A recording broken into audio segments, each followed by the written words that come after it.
Typically, when you see someone abuse a pet or animal on the internet, then chances are you'll probably see someone in the comments somewhere saying, "Call PETA." In fact, one could even argue that this has been a thing on the internet for as long as we can remember. But what is PETA anyway? Well, it stands for People for the Ethical Treatment of Animals. What a wonderful name for an organization. Okay, well, what do they fight for? Animal rights? That's awesome. Well, not quite. Here's how they describe their own mission on their website. Animals are not ours to experiment on, eat, wear, use for entertainment, or abuse in any other way.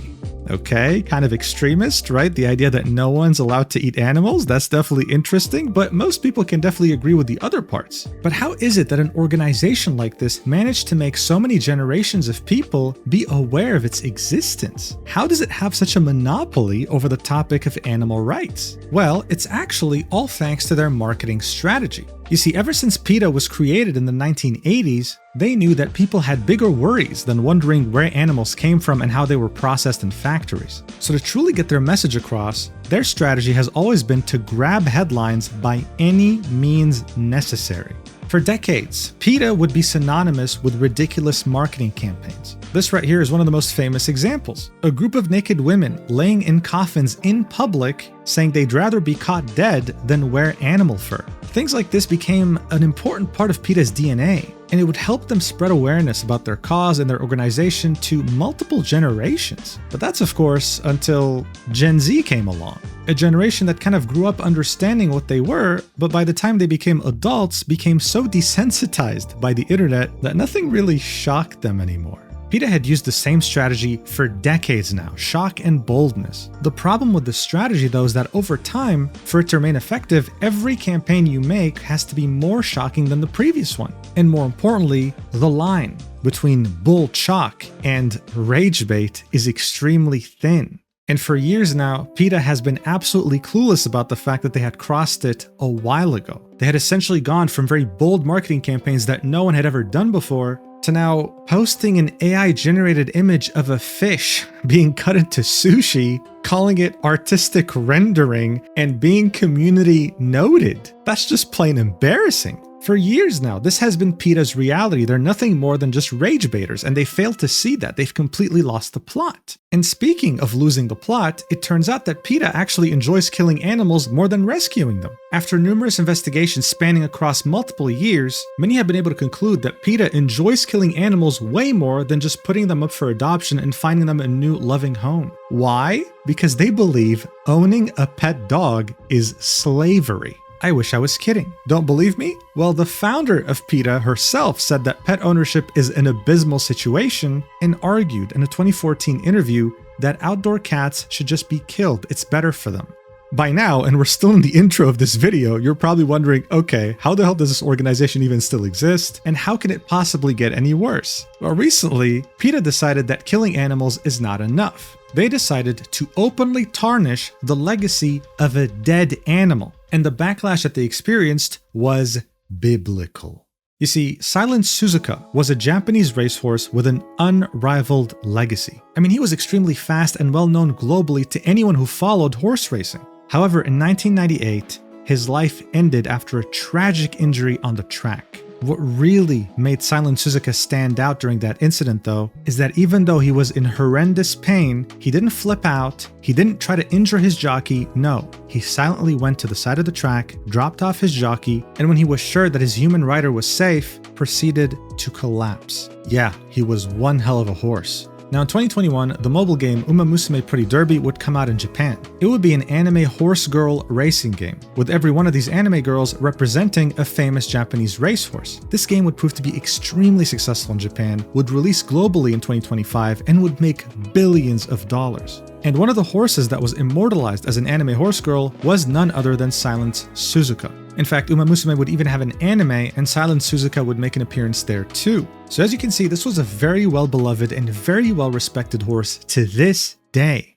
So what the hell could have PETA possibly done to create a worldwide backlash? Did they pay their respects to this wonderful animal that showed incredible compassion to humans in its final moments? Of course not. They instead would post a disgusting image of the anime horse girl version of Silent Suzuka with a grotesque leg injury where you can see the bone protrude outside of the skin, arguing that if the game was honest, your favorite horse girl wouldn't get any comeback arcs. One failed event and the race is over, just like what happened to the real Silence Suzuka.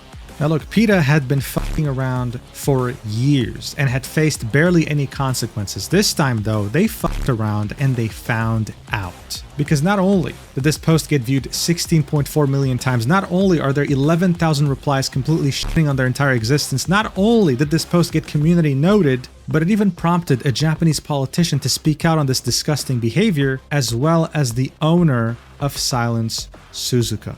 Guys, this was probably one of the worst things PETA could have ever done to their reputation.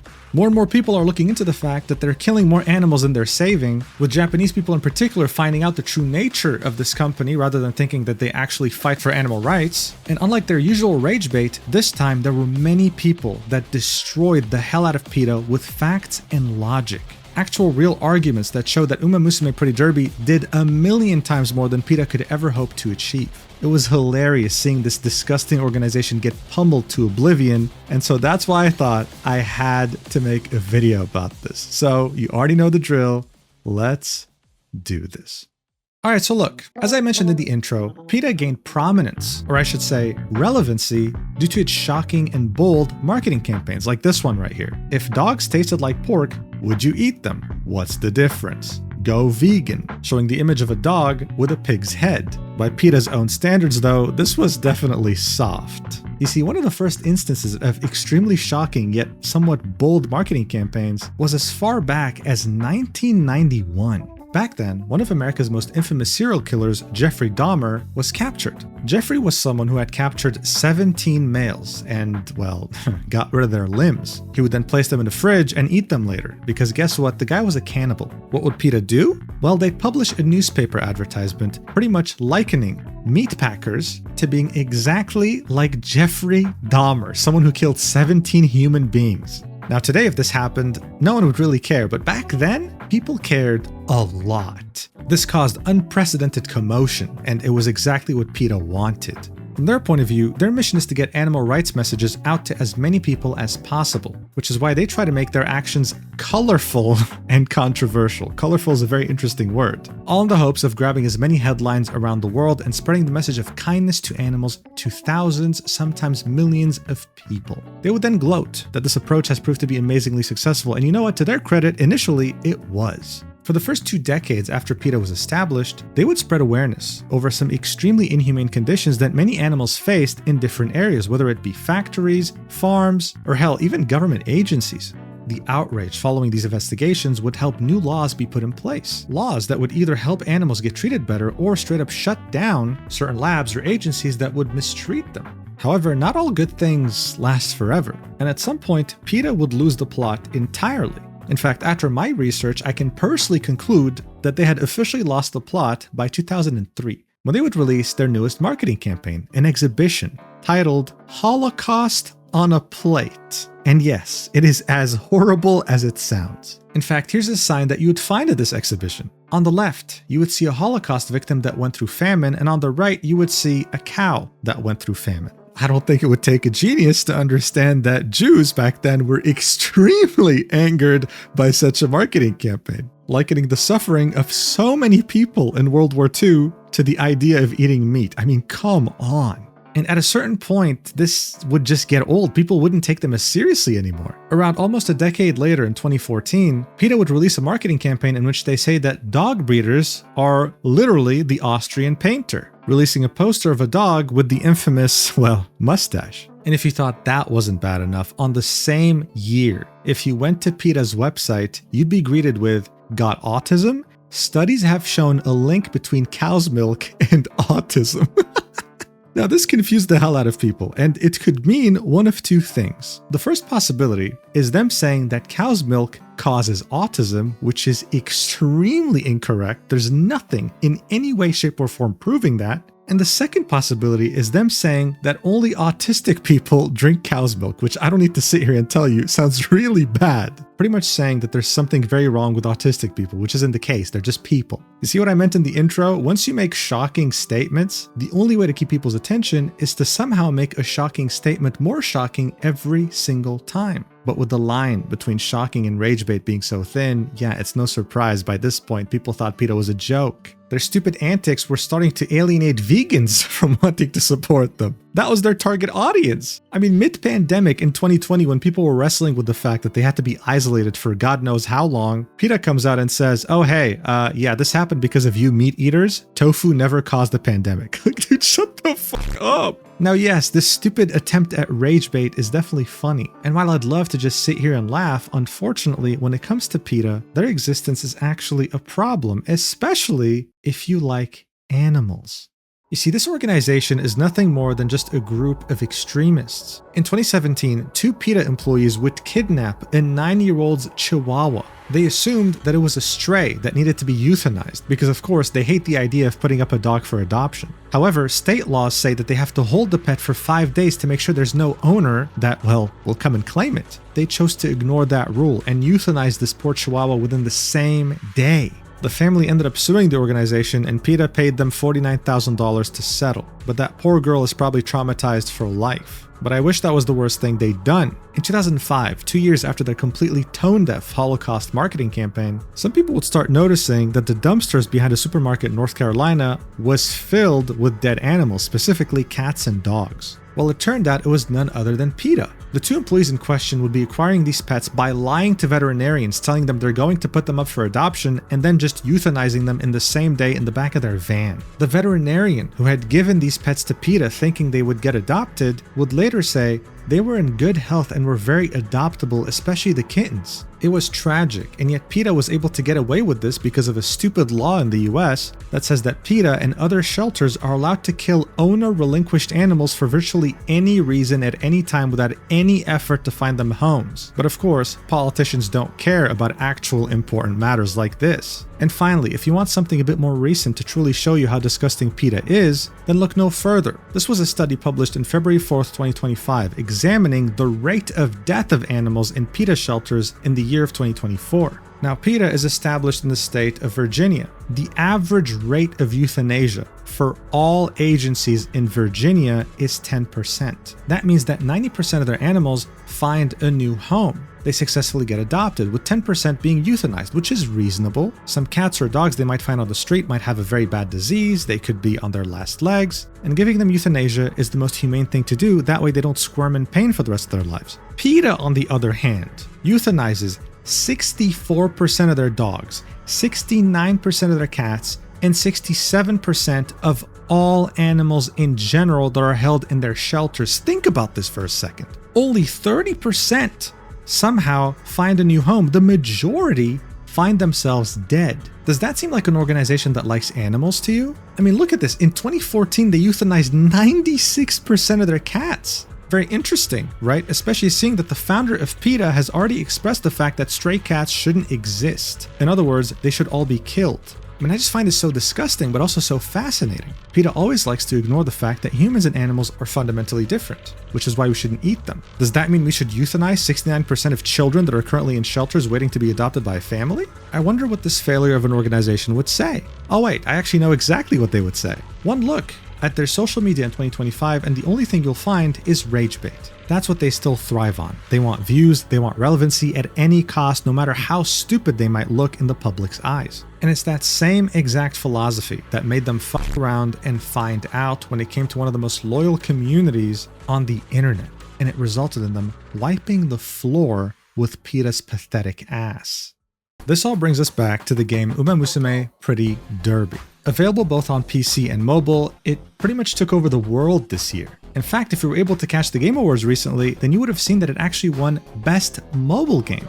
The same company behind that very successful game that's generated billions of dollars to date is also behind its extremely successful anime series. All the horse girls in the anime and the game are actually based off their real-life counterparts. This was only possible to do after getting direct approval from each one of their owners. But that's not all, of course. They weren't just able to make an awesome game, some great anime, and respect the medium. Horse racing has been a dying sport for years now, and they were able to revitalize the entire industry by bringing in such a huge amount of young people that are now interested in it thanks to the game and anime. In fact, the developer, Cygames, wouldn't just support horse racing directly by sponsoring multiple events, they would also make it a point to support retired racehorses, making sure that they're not neglected and encouraging fans to donate to them. In fact, ever since Umamusume Pretty Derby had come out in Japan and then eventually came out globally, the Retired Horse Association of Japan, who takes care of all retired racehorses, has seen a massive surge in donations. I mean, look at this. They had created a fundraiser back in October to create a memorial for multiple retired horses that had passed away recently,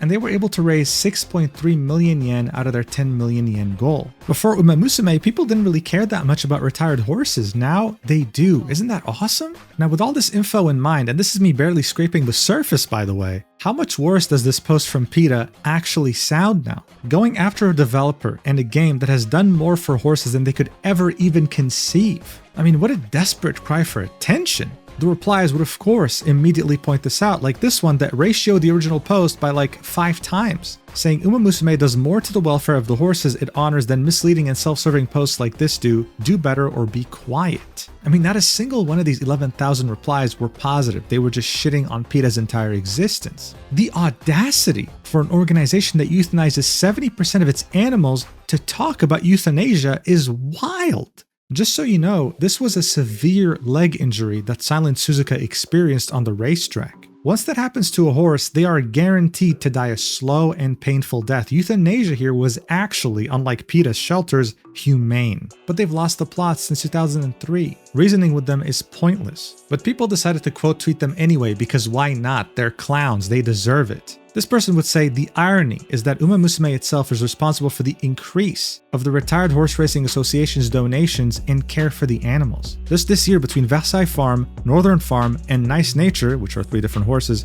they raised over $1 million combined, spread purely by the fans' love of the horses. Here we can see a chart of Nice Nature's birthday donation trends, and as you can see, there is a massive uptick in donations after Umamusume Pretty Derby had come out. I mean, it would go from 1,700,000 yen to 35 million after the game had come out. That's a multiplication of almost 35 times, and it kept rising higher and higher, reaching 74 million in 2024. But yeah, let's make a disgusting drawing instead, criticizing the game instead of helping. I mean, PETA has no idea just how much Japanese people in general, including the voice actress of Silent Suzuka herself, hold respect for these horses. In an interview, she was literally crying over Silent Suzuka's memory, wondering if she could properly convey the spirit of this legendary horse. Do PETA employees cry when they euthanize 70% of their animals for no reason? That's a rhetorical question. And then of course comes the very embarrassing community note that came in different languages. This is the Japanese one. It would say, "This is hate speech." Might be a bit of a rough translation. Anyway, although the game Umamusume Pretty Derby is in no way opposed to PETA's philosophy of establishing and defending animal rights, this post provokes those involved with the game. Reference about PETA. So that link is meant to show you that PETA's philosophy is to stand against anyone opposed to animal rights. Cool. Then it goes on to say, this post violates the guidelines of Umamusume Pretty Derby by denigrating the honor and rights of others, making it an antisocial post that does not follow the rules, like guidelines for derivative works of Umamusume Pretty Derby. So here we get linked to the website of Umamusume, outlining their terms of service for fan works. In a nutshell, you can create fan art, you can create fan merch, you can do all those things, but they cannot be political, they cannot be sexual, and they sure as hell cannot be gory or disturbing. That's exactly what PETA was doing. And finally, the community note would say, provocative posts intended to attract attention also have an aspect of spam and therefore violate X's terms of service.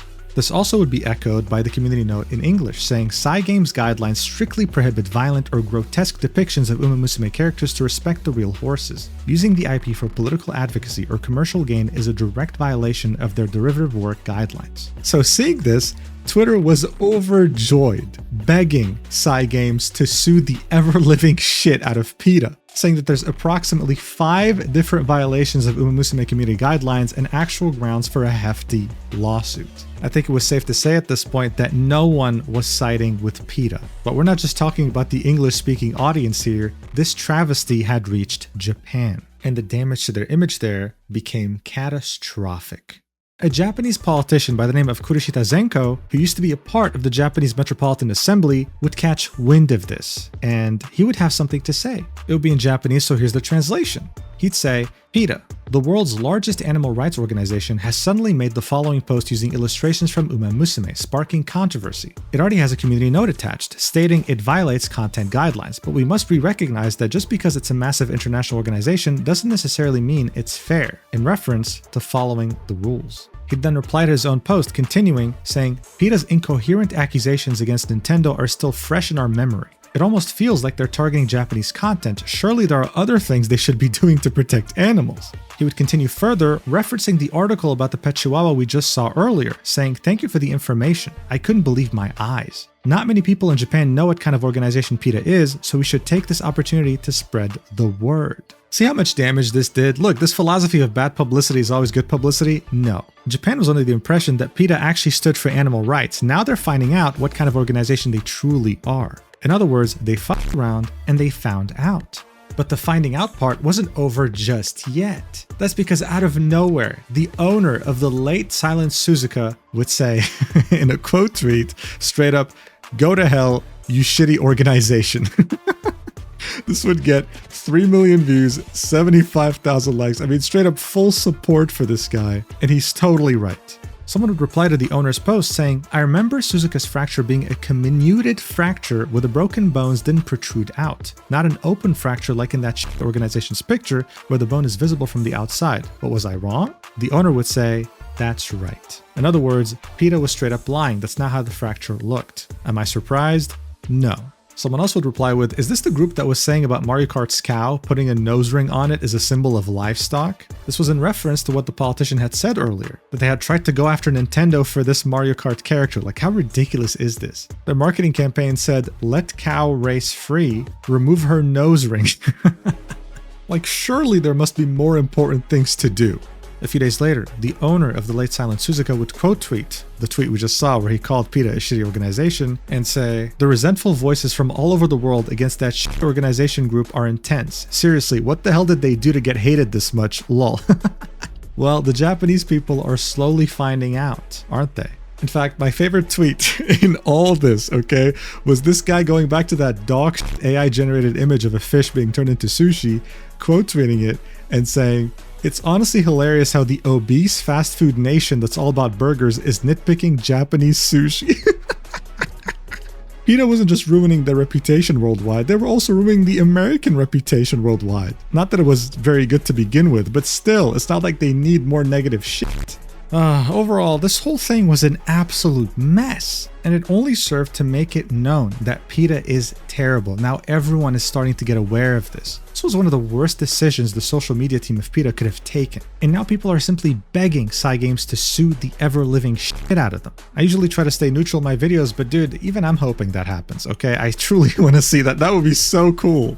Anyway, thank you so much for watching until the end. If you're interested in the entire history of Umamusume Pretty Derby and how it came to be, as well as how it helped to revitalize the entire horse racing industry, then make sure to check out the video I made about it a few months ago called The Chaotic History of the Horse Game That Took Over the World. And if you want to get a healthy alternative to an energy drink for this Christmas, then make sure to hit the gamer subs and use the code Mujin for 10% off your total order. It helps me directly, and I'm sure you'll enjoy the product. Thank you so much again for watching the video platonically until the end, and I'll see you in the next one whenever that is. I love you so much. Mwah.